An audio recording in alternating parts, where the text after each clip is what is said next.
अमीर औरत से प्यार का इजहार। दोस्तों, मेरा नाम विशाल चौधरी है और मैं उत्तर प्रदेश राज्य के संबल ज़िले का रहने वाला हूँ।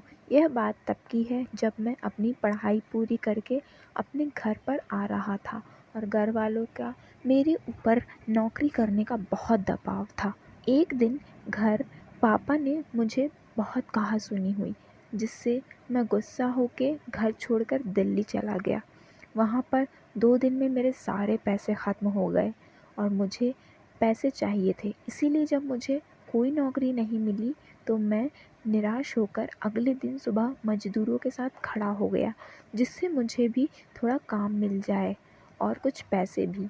तब वहाँ पर एक गाड़ी आकर रुकी और उसमें से एक आदमी आया। वह मुझे गाड़ी के पास लेकर गया।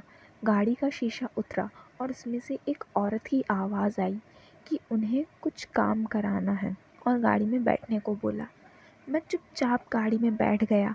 तब मैं उस औरत को देखने की कोशिश कर रहा था, मगर उसने चेहरे पर स्कार्फ पहना हुआ था, जिसकी वजह से मुझे कुछ चेहरा दिख नहीं रहा था। उसकी आंखें बहुत सुंदर थी और आवाज़ भी। थोड़ी देर में गाड़ी उसके बंगले पर पहुंची। वहाँ पर गार्ड बंदूक लेकर खड़े थे।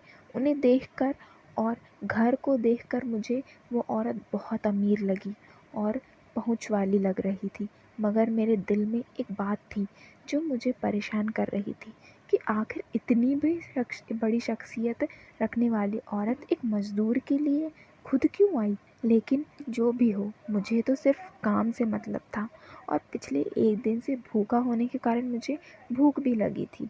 वो औरत मुझे अपने घर के अंदर ले गई और अपने गार्ड को बाहर भेज दिया।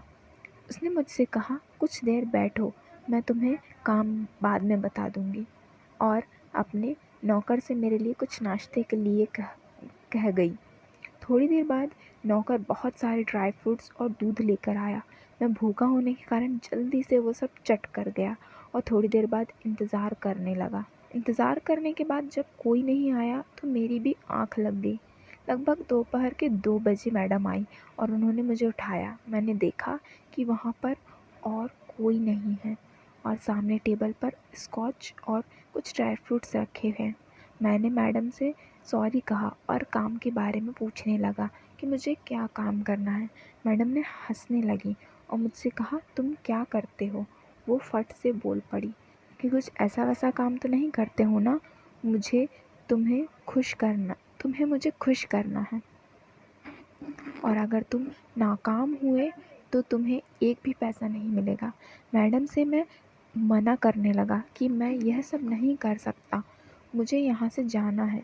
लेकिन तभी मैडम ने मेरे एक गाल पर ज़ोर से तमाचा लगाया, तो मैंने भी गुस्से में मैडम के हाथ को ज़ोर से पकड़कर मोड़ दिया और कहा, मुझे जाने दे, वरना तू मुझे जानती नहीं कि मैं कौन हूँ। तब मैडम ने मुझे जाने के लिए कहा और मैंने उसे छोड़ दिया, पर तभी उसने बराबर में रखे मेज के ड्रॉर में से रिवॉल्वर निकाल कर मेरी कनपटी पर रख दी और कहा, तू यहाँ से मुझे खुश करके ही जाएगा, वरना तू मुझे नहीं जानता। मैं अभी नीचे से गार्ड को बुलाकर तुझे गायब करा सकती हूँ या फिर जेल भी भिजवा सकती हूँ। अब मुझे भी थोड़ा डर लगने लगा था, तो मैंने थोड़ा सोचकर हाँ कर दिया। तब मैडम ने खुश होकर मुझसे कहा, मैं अपने रूम में ऊपर जा रही हूँ, तुम फ्रेश होकर मेरे कमरे में आ जाना। मैं बाथरूम में फ्रेश होकर ऊपर रूम में चला गया। जब मैं वहाँ पहुँचा, मैंने भी मन में सोचा कि मैडम के मन में कुछ ना कुछ गलत चल रहा है और मुझे पैसे भी दे रही है, तो मैं क्या करूँ। मैंने वहीं खड़े होकर मैडम को आवाज़ लगाई कि मैं आ रहा हूँ। थोड़ी देर में मैडम आई। मैं तो बस उन्हें देखता ही रह गया। लग रहा था मानो कोई अप्सरा आई हो। मैडम आकर सोफे पर बैठ गई। मैं तो बस उन्हें देखने में मगन था। तब उन्होंने थोड़ा ज़ोर से कहा तो मैं जल्दी से बैठ गया। मैडम ने उठकर कमरे में रखे शीशे की तरफ जाकर अपनी आँखों में काजल लगाया और परफ्यूम लगाकर सीधे मेरे पास आई और पास आकर बोली कि आई लव यू। यदि तुमने दोबारा फिर मना किया तो तुम जानते हो कि मैं क्या कर सकती हूँ। मैं भी उसकी बात सुनकर थोड़ा शांत हो गया और फिर उसके बाल छोड़कर चुपचाप खड़ा हो गया। दोस्तों, मैंने अपनी ज़िंदगी में कई लड़की और औरतों की पिटाई देखी है, की है, लेकिन इस औरत के साथ जो मज़ा मुझे आया, वो और के साथ नहीं आया। ये तो बस मैं जानता हूँ और शब्दों में बयां नहीं कर सकता। शाम को लगभग 8 बजे उसने मुझे 10,000 रुपये दिए और मुझे मेरा मोबाइल नंबर लेकर मुझे विदा किया।